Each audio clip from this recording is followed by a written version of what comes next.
तो कुछ इस प्रकार शुरू हुई हमारी कोंकण डायरीज की यात्रा। स्पीकिंग व्हील्स, 18 साइकिलिस्ट और एक अमेजिंग वीकेंड। तो प्लान ये था कि हम कड़ी तपतपाती धूप में कोंकण के इंक्लाइंस और डिक्लाइंस का सामना करेंगे, और वो भी अपनी साइकिल्स पर। कोई सेंस है इस बात में? हमें बहुत लग रही थी उस टाइम पे। तो पुणे से कुछ 125 किलोमीटर दूर एक छोटे से गांव में हम आ पहुंचे, जिसका नाम था दिव्यागार। वैसे कोंकण की पहचान आंखों से कम और खुशबू से ज्यादा होती है। नॉटी वेव्स नाम के एक मस्त रिजॉर्ट ने हमें एक्सेप्ट किया और हम वहां डेरा लगाकर बस गए।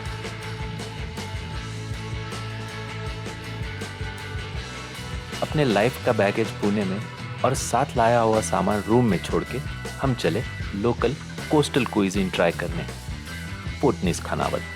लिंक बायो में है, कॉल करके जाना। अब कोंकण हो और समंदर ना हो, कैसे हो सकता है? तो बची हुई आधी शाम बीच पर और दूसरी आधी दोस्तों के बीच गम और रम में बीत गई।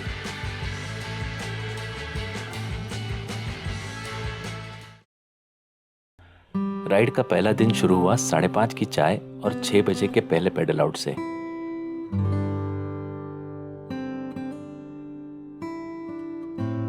रास्ता लंबा था, मगर अनलाइक किस्मत, नजारों ने धोखा नहीं दिया।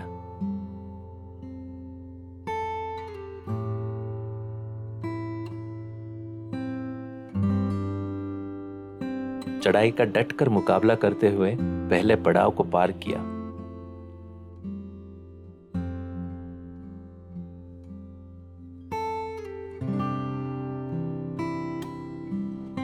Rehydration of body and soul के बाद जब आगे बढ़े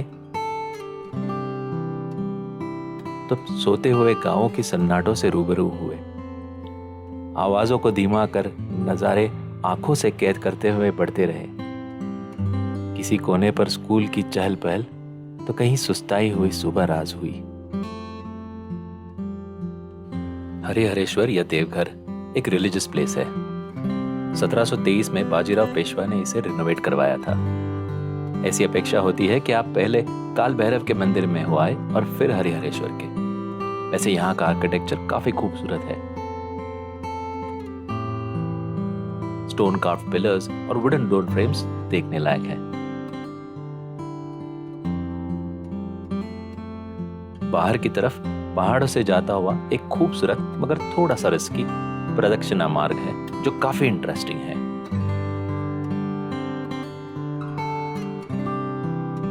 स्पिरिचुअली रिचार्ज होकर यहां से निकल के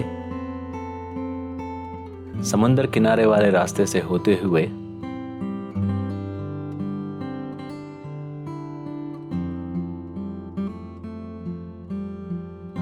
और अनगिनत पिट स्टॉप्स लेते हुए हमने पहले दिन के 80 किलोमीटर की राइड हंसते हंसते पूरी कर दी।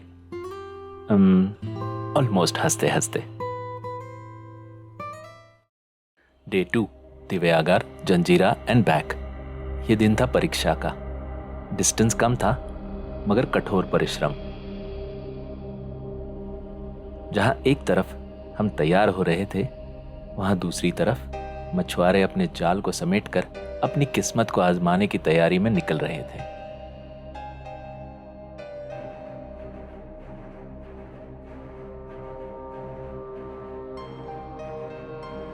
कुछ अंडर प्रिपेयर्ड रोड्स पर राइड करने के बाद सुकून इस कंक्रीट के रोड पर आकर मिला।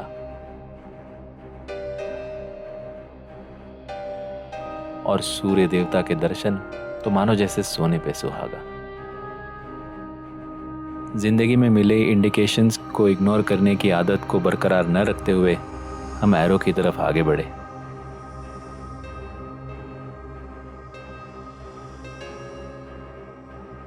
मन में अनगिनत ख्याल, कुछ अपनों के और कुछ खैर छोड़िए। स्कूल किड्स की तरह हमारी एक्साइटमेंट अलग लेवल पर चल रही थी।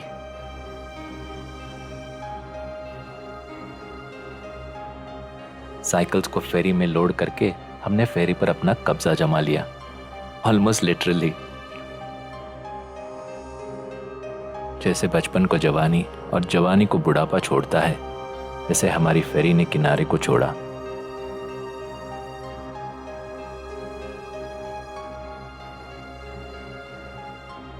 फेरी में समुंदर से गुफ्तगू करते हुए मुसाफिर और किनारे के इंतजार करते हुए साइकिलिस्ट,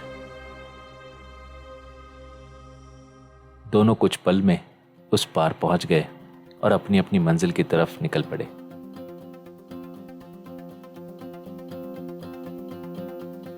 बीजापुर के घुमट की याद दिलाने वाले ये खोखरी गुंबद जंजीरा के नवाबों के याद में बने थे। वैसे साइकिल पर सवार होकर जंजीरा की तरफ बढ़ती हुई हमारी फौज कतई पहली नहीं थी। जंजीरा पर पोर्चुगीज, ब्रिटिश और मराठा साम्राज्य के दिग्गजों ने अपनी फौज की ताकत को आजमाते हुए देखा है। टिकट घर से टिकट लेने के बाद हमारी लगभग आधी फौज विराजमान हुई एक पड़ाव में, जिसे सेल बोट कहा जाता है। जंजीरा के स्ट्रेंथ का अनुमान उसके साइज, आर्किटेक्चर और इनोवेटिव डिजाइन से पता चलता है। बीच समुंदर में 2 फ्रेश वाटर टैंक्स होने के अलावा इसकी कई और खूबियां हैं, जैसे कि किले का दरवाजा गांव की तरफ मुड़ा हुआ है और वह करीब आने तक नजर ही नहीं आता। वैसे बोट के अलावा किले में जाने के लिए अलग टिकट लेना पड़ता है और जिस बोट से आप जाते हैं उसी बोट से लौट कर आना अनिवार्य है। जंजीरा इस शब्द का डेरिवेशन जजीरा, जो एक अरबिक वर्ड है जिसका मतलब होता है आइलैंड, वहां से हुआ है।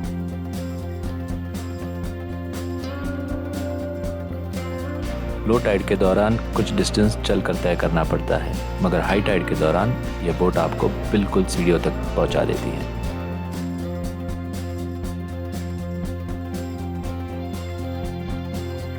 एक के बाद एक दोनों दरवाजों को लांघते हुए तपती धूप में हम आखिरकार अंदर पहुंच ही गए।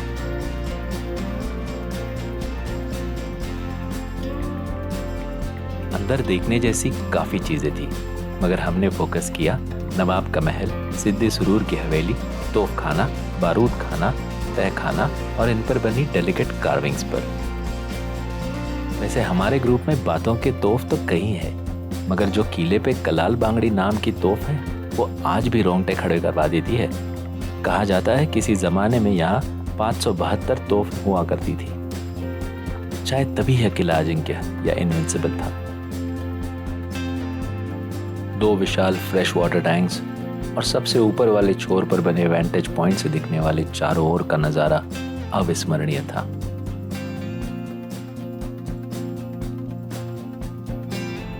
बेहद खूबसूरत कार्विंग्स और क्लासिक मुगल आर्किटेक्चर का लुत्फ उठाते हमारे 45 मिनट कब खत्म हुए पता ही नहीं चला। कहा जाता है ओरिजिनली यह किला 15वीं सेंचुरी में एक लोकल फिशरमैन चीफ ने बनाया था। उसके बाद अहमदनगर के निजाम शाह के एक जनरल पीर खान ने इसे काबिज कर लिया।